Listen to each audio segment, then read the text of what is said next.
The sun rose over the Silk Road in the year 1280 the Votra.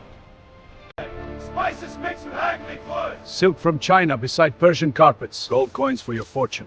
No one in that crowded marketplace could have imagined that within 2 years every single person walking those streets would be dead. The city itself would be erased from the earth so completely that future generations would struggle to find where it once stood. One of the most powerful kingdoms in the world at that time, Sultan Muhammad II ruled over vast territories of China. His cities were rich beyond measure. His armies numbered and honored the values of traders. My empire is untouchable.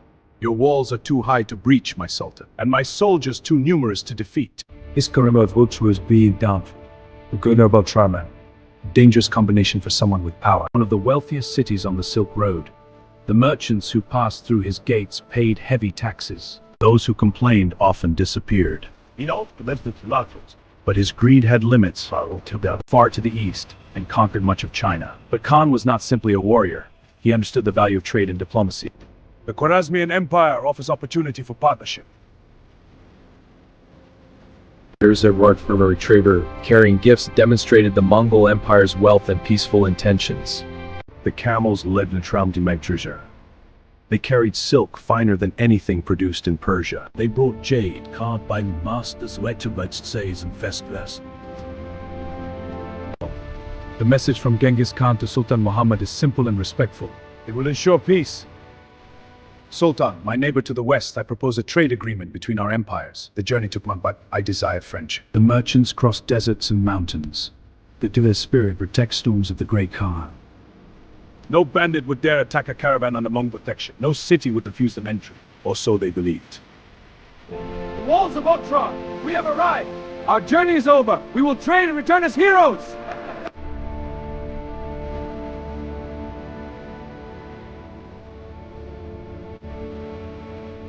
Silk. In the western markets, it will fetch a fortune. He saw the gold and imagined it in his personal treasury. He saw then a terrible idea took root in his mind. Why should this wealth pass through his city when he could simply take it all for himself? But now Chidra is seizing a diplomatic caravan. He could not simply rob them like common bandits. I have evidence of your treachery. The penalty for espionage is death. No, we are innocent. We protest. We showed our trading licenses and the letter from Genghis Khan. Our mission is peaceful. I will not listen. Let the sea walls. Inalchuk kept a piece of their cargo. The silk, the jade, the gold, the camels, everything went into his personal possession. But the governor made the situation worse. In this message, Inalchuk claimed he had uncovered a Mongol spy ring and dealt with it appropriately. To prove my story, I bring the heads of the executed merchants. I expect praise for my vigilance and rewards for protecting the empire. What he had actually done was light a fuse that would destroy millions of lives. News of the massacre traveled slowly back to Mongolia. Great Khan, the caravan is lost. What news do you bring? I face a choice. Ikeda Khan said he votes alone, in his tent, making his decision. When he emerged, he had chosen the path of peace, but only barely. Khan 3 new ambassadors to Sultan Muhammad. The massacre has occurred. I do not hold the Sultan personally responsible. Instead, he demanded governor behind the Nabshut. Are you? The deaths of Khwarezm's request and an incredible show of restraint from a man who had the military power to take revenge immediately. Great Sultan, we bring a letter from the Khan. Approach and present it. With respect, my lord, you shall have my response. My advisors, we must decide on the Mongols. Sultan, the Mongols have never been defeated in battle. Surrendering the greedy governor is a small price for peace. But the others appeal to your pride, Sultan. Handing over a Muslim governor to pagans would be shameful. Our armies can defeat any invader. It would stain our honor forever. We must defy them, my son. Show them our strength. Then it is decided. We will fight. He would not surrender. In fact, he would send a message of his own. Fight! Oh. No! This is an outrage! Hold them steady! You will pay! Then they were released to carry the Sultan's response back to Khan. That response was clear. Great Khan, the Muslims executed our colleague and burned us. Then they have sealed their fate. We march. Grant me the strength to lead my people. Generals, the time has come. Advance at dawn. The Khwarezmia would be subjugated. Naxididers persisted would die. The campaign would serve as a lesson to the entire world about the price of insulting the Mongol Empire. He summoned his best generals from campaigns across Asia. Engineers who specialized siege warfare traveled from distant provinces. Spies mapped every city in the empire. They learned which cities had strong walls and which had weak defenses. They identified water sources and supply routes. Mark this river and the oasis path. They knew more than the empire's own governors. The Mongol force that invaded the Khwarezmian Empire numbered around 200 warriors, some soldiers. On paper, the empire should have won easily. But numbers did not tell the whole story. Fathers of brilliant leadership, the Sultan's armies were scattered across his vast empire, and often refusing to cooperate with others. The Mongols had superior cavalry tactics, better communication systems, and psychological warfare techniques. Most importantly, they fought with a unity of purpose, while the empire's forces fought with divided loyalties. First target was obvious. Otrar, the city where the Sarnasaran of Isaromis had party 1240. The siege of Otrar became legendary for its cruelty. The Mongols did not rush. They cut off all supply routes. Then they waited. He had strong walls and plenty of supplies. He believed he could hold out until the Sultan sent relief forces. But those relief forces never came. Mongol armies attacked multiple cities. We cannot spare troops for Otrar. We are on our own. Prepare the defenses.